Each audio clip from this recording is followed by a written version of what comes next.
हिमाचल सिंह और आपका स्वागत है हमारे चैनल पर। महाराष्ट्र सरकार में जो आपसी कला है समय समय पर बाहर आती रही है, लेकिन इस वक्त आपको बड़ी खबर बता दें कि 11 कांग्रेस के विधायक हैं जिन्होंने सरकार के खिलाफ मोर्चा खोल दिया है। अब वो अनशन पर बैठने जा रहे हैं, क्योंकि जिस तरीके की अव्यवस्था महाराष्ट्र में है और दूसरी तरफ अगर बात करें तो पूरी महाराष्ट्र सरकार सिर्फ और सिर्फ आदित्य ठाकरे को बचाने में जुटी हुई। वहीं पर आदित्य ठाकरे लोगों से सिंपैथी गेन करने के लिए उन्होंने प्रधानमंत्री नरेंद्र मोदी को एक खत लिखा है और उसमें उन्होंने कहा कि जो परीक्षाएं होने वाली हैं उसको टाल दिया जाए।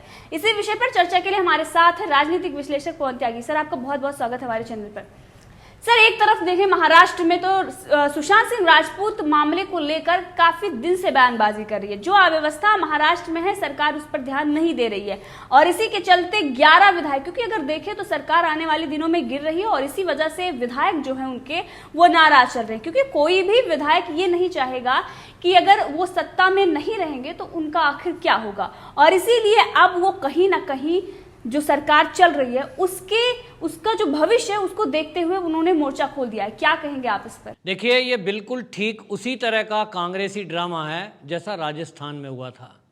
और हाँ, मैं आपको एडवांस न्यूज़ बता रहा हूँ कि जैसा राजस्थान में हुआ था कि वहाँ के सीएम के विरुद्ध डिप्टी सीएम और विधायकों की शिकायत थी कि सीएम उनकी सुन नहीं रहे हैं और भ्रष्टाचार कर रहे हैं। सेम केस आप देखिए यहाँ पे है कि जो विकास निधि है उसको समान रूप से वितरण नहीं करने का आरोप उन्हीं के विधायक लगा रहे हैं। बीजेपी के विधायक नहीं लगा रहे हैं, अभी उन्हीं के विधायक लगा रहे हैं जो कांग्रेस के सपोर्ट से वहां सरकार चल रही है। वो कांग्रेसी 11 विधायक ये कह रहे हैं कि विकास निधि में घोटाला है, उसको ठीक से वितरित नहीं किया जा रहा है। शिवसेना वाले जो है अपने विधायकों को वो निधि ज़्यादा दे रहे हैं, हमको नहीं दे रहे हैं या रोड़ा अटका रहे हैं, जिससे हमारे वोटर नाराज हैं। इसका डायरेक्ट मतलब ये होता है कि महाराष्ट्र के अंदर कांग्रेसी विधायक ये कह रहे हैं कि विकास नहीं हो रहा है। जब विकास निधि नहीं मिलेगी तो विकास कहां से होगा? और ये आरोप वो सीएम पर लगा रहे हैं। और ये जो धरने की पोजीशन आज बनी है ये इसलिए बनी क्योंकि सीएम वहां सुन नहीं रहे हैं। सेम आप देखिए राजस्थान में भी यही था कि 1.5 साल तक एक डिप्टी सीएम की और सीएम की मुलाकात नहीं होती है। ऐसा नहीं, मिलते नहीं थे, सुनते नहीं थे एक दूसरे की, तो सुनते नहीं थे। ये महाराष्ट्र में भी हो रहा है। अब दूसरी तरफ जो आपने सुशांत सिंह राजपूत की बात की, सुशांत सिंह राजपूत किस्से को लेकर, उस मौत को लेकर, इसके पहले पालघर को लेकर, इसके पहले कोविड-19 को लेकर, इसके पहले बांद्रा स्टेशन पर हुई भीड़ के इकट्ठा होने को लेकर लगातार ऐसी घटनाएं हुई हैं जिससे ये उद्धव सरकार, शिवसेना की सरकार, ये बदनाम हुई है। और इसको सिद्ध किया गया है, ऐसा हो रहा है, ऐसा लग रहा है कि ये जानबूझकर कोविड-19 को फैलने के लिए ये कोई उपाय नहीं कर रहे हैं उसको रोकने के लिए, और फैलने की जो साजिश में लगे हुए लोग हैं उनके पक्ष में खड़ी दिखाई दे रही है। शिवसेना का कांग्रेसीकरण हम सोच रहे थे, लेकिन ये तो और कांग्रेस से भी और ऊपर चले गए और तुष्टीकरण की नीति में आ गए। 2-3 पार्टियों के गुण इन्होंने ले लिए शिवसैनिकों ने। इनका जो खुद का गुण था हिंदुत्व, वो इन्होंने छोड़ दिया है। और इस समय ये केवल और केवल वामपंथी दलों के और मुसलमानों के, और मुसलमान में भी सब मुसलमान नहीं, केवल जो जिहादी मानसिकता रखते हैं ऐसे लोगों के तुष्टीकरण में केवल ये चल रहे हैं। शिवसेना कहाँ खो गई, उसकी विचारधारा कहाँ खो गई? बाला साहब ठाकरे कहते थे मेरी पार्टी का कोई राजनीतिकरण नहीं होगा, कोई राजनीति में हम नहीं जाएंगे। ये गए, उन्होंने कहा जिस दिन मैं देखूंगा कि शिवसेना का कांग्रेसीकरण हो रहा है मैं उसी दिन इसको भंग कर दूंगा। लेकिन आज कांग्रेसीकरण हो चुका कि वहां कोई सुनने का कल्चर नहीं है। एक हाईकमान होता है, बाकी एमएलए एमपी ये जनता होते हैं और जनता की महाराज सुनते नहीं हैं। तो ऐसा महाराज हमने राजस्थान में देखा, अभी ये महाराष्ट्र में भी उद्धव ठाकरे जो है महाराज हो गए हैं। ऐसे ही महाराज एक केंद्र में है कांग्रेस के, जिसको हम सोनिया गांधी कहते हैं। तो कोई किसी की सुनता नहीं है, अपना ऐश ले रहे हैं। सत्ता मिल गई है, पोस्ट मिल गई है, पोस्ट छोड़नी नहीं है, कोई कितना भी कुछ कह ले। आप कह रहे हो सरकार गिरने वाली है, मैं गारंटी से कह रहा हूं जब तक टांग पकड़कर खींच नहीं देंगे इनके सहयोगी दल, तब तक उद्धव ठाकरे खुद से इस्तीफा देने वाले नहीं है। कोई कितनी भी बुराई और बदनामी इनकी हो जाए, कितना सुशांत सिंह राजपूत के किस्से में लेकर इनके बेटे का नाम आया, कितनी थू थू हो रही है। सीबीआई की मांग इन्होंने नहीं करने दी, मतलब जांच नहीं करने दी। कोर्ट का अगर निर्णय नहीं होता सुप्रीम कोर्ट का, तो इसमें सुप्रीम कोर्ट के निर्देश के बिना सीबीआई की जांच होती ही नहीं थी। और सीबीआई की जांच के बाद अब एक के बाद जो कमियां पकड़ में आ रही हैं, पुलिस की मिलीभगत समझ में आ रही है, डॉक्टरों की मिलीभगत उसमें समझ में आ रही है, और प्रशासन की मिलीभगत किस तरह की ढील ढाला रही कि आप देखिए कि जांच को ठीक से करा ही नहीं गया। तो आरोप लग रहे हैं। और असल में ये बौखलाहट, मैं बताऊं आपको, ये कांग्रेसी विधायक जो 11 निधि की बात कर रहे हैं ना, ये तो केवल एक उदाहरण मात्र है। असल में जिनको ये लग रहा है कि उनके भविष्य की राजनीति आगे की क्या होगी, कांग्रेस को जो जितने भी कांग्रेस के अच्छे दिमागदार लोग हैं, जो बिल्कुल गधा मानसिकता के हैं, उनकी बात नहीं कर रहा हूं, उनके ऊपर तो वोट डाल दो, लठ बजाते रहो, गधे के जैसे चलता रहता है वजन लेके, वो गधा मजदूरी करने वाले लोग हैं। लेकिन जो कुछ बुद्धिजीवी टाइप के लोग हैं, उन लोगों ने 23 बड़े ऐसे नेताओं ने केंद्र को पत्र लिखा, सोनिया गांधी को, कि भाई ये पार्टी का हाईकमान, एक ही परिवार, एक ही लोग, दो आपस में अदल बदल कर रहे हो, इसमें कोई बाहर का आदमी होना चाहिए, क्योंकि पार्टी अब डूबती जा रही है। ठीक इसी तरह आप देखिए उन 23 को गद्दार कहा जाने लगा। उन्होंने लिखा, जिसमें गुलाम नबी आजाद, कपिल सिब्बल, पृथ्वीराज चौहान, मतलब सीनियर लीडर, उनको गद्दार कहा जाने लगा।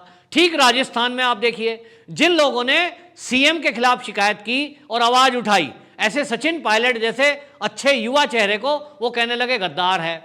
अभी महाराष्ट्र में आप देखना, ये जो विधायक आवाज उठा रहे हैं, ये भ्रष्टाचार की आवाज उठा रहे हैं, ये जनता की आवाज है। ये बौखलाहट भी है कि कांग्रेस हालाकमान कुछ सुनता नहीं है और कांग्रेस डूबती जा रही है, और इसलिए अब आवाज उठाएं कम से कम, तो कुछ आधार बचा रहेगा। लेकिन अब देखना कि इनको भी गद्दार कह दिया जाएगा, और कह दिया, शिवसेना ने तो ये कह दिया है कि आप जो ये आवाज उठा रहे हो सरकार के विरुद्ध, धरने की जो बात कर रहे हो, ये कहीं ना कहीं आप सोनिया गांधी और राहुल गांधी के ऊपर सवाल उठा रहे हो। मतलब एक तरह से उन्होंने घोषणा कर दी कि आपका ये सवाल उठाना मुख्यमंत्री से, ये कितनी मूर्खता की बात है कि सवाल उठाया जा रहा है मुख्यमंत्री से महाराष्ट्र के, और वो कह रहे हैं ये सवाल राहुल गांधी और सोनिया गांधी पे है। मतलब डाइवर्ट कर रहे हैं मुद्दे को, और इसके पीछे भी आप देखना वो यही कहेंगे कि ये बीजेपी की मिलीभगत है, बीजेपी हमारी सरकार गिराना चाहती है। इनकी कोई भी घोटाले की पोल खोले, कोई भी इनसे सवाल पूछे, कोई भी इन पे सवाल उठाए, तो इन्हीं की पार्टी का क्यों ना हो, ये सबको यही कहेंगे कि बीजेपी कर रही है। जी सर, वहीं पर आदित्य ठाकरे की अगर बात करें तो इससे पहले सीबीआई को लेकर एक भी उन्होंने खत प्रधानमंत्री नरेंद्र मोदी को नहीं लिखा, जबकि ये विरोध में खड़े थे। वहीं पर ये परीक्षाओं को लेकर काफी चिंतित हैं और प्रधानमंत्री नरेंद्र मोदी को पत्र लिख रहे हैं और ये कह रहे हैं कि पोस्टपोन कर दिया जाए। क्या आदित्य ठाकरे को ये लग रहा है, क्योंकि जनता जिस तरीके से आक्रोशित है और जो मामला सुशांत सिंह राजपूत का है उसमें कहीं ना कहीं महाराष्ट्र सरकार फंस रही है, और इसीलिए आदित्य ठाकरे लोगों से जो सहानुभूति है उसको प्राप्त करने के लिए ये उन्होंने ड्रामा रचा है? देखिए, इससे कोई सहानुभूति होने वाली नहीं है, और इनको नरेंद्र मोदी प्रधानमंत्री कब याद आते हैं। आप देखिए राजस्थान में भी यही हुआ कि जब उनकी सरकार, उनको लगा कि उन्हीं के लोग सवाल उठा रहे हैं और सरकार उन्हीं के लोग गिराएंगे, बीजेपी का कोई लेना देना नहीं है, तब भी वो अशोक गहलोत ने चिट्ठी कहाँ लिखी? नरेंद्र मोदी को। देखो जी, बीजेपी वाले सरकार गिरा रहे हैं और ये लोकतांत्रिक है, अलोकतांत्रिक है, मेरी सरकार बचाओ। अब ऐसा ही महाराष्ट्र में इसको लग रहा है ठाकरे को कि भाई सरकार इन्हीं के लोग कर रहे हैं, लेकिन मोदी जी को गुहार लगाएंगे कि साहब ये जो है मैं बड़ा काम करने वाला आदमी हूं। लोग तो छोड़ के इनको जा रहे हैं, क्योंकि अगर देखें तो छवि तो इन्होंने खुद ही खराब कर ली है। जो मामले में इन्होंने ढिलाई बरती और सुशांत सिंह राजपूत मामले में पूरी इनकी सरकार जा रही है, क्योंकि जिस तरीके से मामले उलझ रहे हैं और उसके बाद ये पूरी तरीके से सीबीआई से ये उनका विरोध करते आ रहे हैं, उसके साथ ही मुंबई पुलिस पर किस तरीके का दबाव था, ये सारी चीजें दिखाती हैं कि इनकी ही गलती की वजह से ये सारी चीजें हुई हैं और इसीलिए वो लोग छोड़ के जा रहे हैं। तो इसमें अगर देखें तो इनडायरेक्टली अगर महाराष्ट्र सरकार ने गलती नहीं की होती तो ये लोग छोड़ के नहीं जाते, क्योंकि विधायक भी ये देख रहे हैं फ्यूचर अपना और उसके बाद ही ये अनशन कर रहे हैं और जाने की बात कर रहे हैं। क्योंकि अगर उनके पास कोई मुद्दा नहीं होगा, कोई ऐसा जो ठोस सबूत नहीं होगा, तो वो सरकार से कैसे बगावत कर सकते? बिल्कुल, ये चिंता का विषय यहाँ अब सत्ता में बना हुआ है महाराष्ट्र के अंदर। इतनी बदनामी हो चुकी है, इतनी किरकिरी हो चुकी है कि मुख्यमंत्री का बेटा ही इसमें इन्वॉल्व है, ऐसा आरोप जनता लगा रही है। अब वो आरोप इसलिए है क्योंकि बॉलीवुड की एक्ट्रेस के साथ कई फोटोज हमने देखी हैं आदित्य ठाकरे की।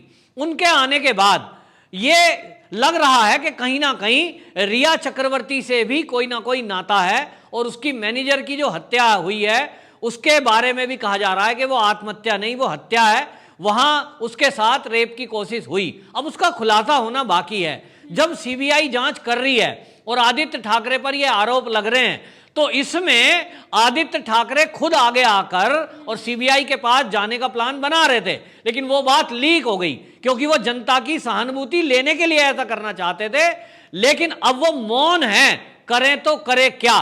तो जनता कर रही है, जनता थू थू कर रही है, अब इनकी बदनामी हो चुकी है। ऐसे में जो वहां इनके दल हैं, एनसीपी हो चाहे कांग्रेस हो, और शिवसेना के अंदर भी जो शिव सैनिक हैं जो बाला साहब ठाकरे की विचारधारा पर आज भी चल रहे हैं, वो सब घुटन महसूस कर रहे हैं। और ऐसे में वो दल छोड़कर वो अलग हो जाएंगे, बेशक बीजेपी में जाएं या ना जाएं, लेकिन जरूर इस्तीफा दे देंगे, क्योंकि उनको बदनामी का डर सता रहा है। और एकमात्र रास्ता यही है कि वो अपने को शिवसेना की सरकार से, उद्धव सरकार से अपने को अलग थलग दिखाएं। इसी कड़ी में ये 11 विधायक ये अलग थलग दिखाने की कोशिश में अपनी छवि सुधारने के लिए कर रहे हैं। ये किसी का भला नहीं करेंगे, भला करना है तो इस्तीफा दें और छोड़ें सरकार का मोह। लेकिन ये केवल धरने की बात करके, हाईलाइट करके अपने को दिखा रहे हैं, हम बड़े काम करने वाले हैं, हमें फंड नहीं दिया, अगर फंड मिला होता तो हम काम करते। अरे मलाई तो मार रहे हो सत्ता में बैठ के, आप धमकी क्यों दे रहे हो? करते ना, लेटर लिखते राज्यपाल को और कहें सरकार गिराओ। अगर आपको इतना दर्द है 11 विधायकों को, तो धरने से क्या होगा? धरना तो आपका 1 मिनट में गद्दार कह के उड़ जाएगा। आप वहां के राज्यपाल के महाराष्ट्र को चिट्ठी लिखो और लिखो कि ये सरकार ठीक काम नहीं कर रही है, हम इनसे समर्थन वापस लेते हैं। लो समर्थन वापस, मत सुनो सोनिया की भी। अगर सोनिया कहेगी नहीं समर्थन दो, मत सुनो ना। तो आपका जमीर अगर जिंदा है तो राज्यपाल को चिट्ठी लिखो, भले आए नाटकबाजी करने के। ये कांग्रेसी केवल नाटक करते हैं, करना इन्हें कुछ नहीं है, क्योंकि इनकी सबकी माताजी जो हैं सोनिया जी, वो भी नाटक करने में माहिर हैं। पद छोड़ना चाहती हूं, छोड़ना है नहीं, क्योंकि भाई करोड़ों अरबों रुपए की संपत्ति है। ऐसे ही ये विधायक हैं, जाना है नहीं, नाटकबाजी करनी है। तो मैं इन विधायकों से आपके चैनल के माध्यम से कहना चाहता हूं कि यदि इनको उद्धव ठाकरे ऐसा लग रहे हैं कि काम ठीक नहीं कर रहे हैं, उनके लिए फंड ठीक नहीं कर रहे हैं, विकास ठीक नहीं दे रहे, तो भैया राज्यपाल के पास जाओ और इस्तीफा दे दो। बेशक आप किसी भी पार्टी को ज्वाइन करो या मत करो, लेकिन आप कांग्रेस ही रहो, इस्तीफा दो अगर हिम्मत है तो। मलाई मारने का मन कर रहा है और केवल भले बनना चाहते हो जनता के, ये नहीं चलेगा। आपकी पोल इसी तरह हम पहले ही एडवांस में खोल देंगे, जैसा आपके चैनल ने खोला है। जी आपका बहुत बहुत धन्यवाद हमसे जुड़ने के लिए।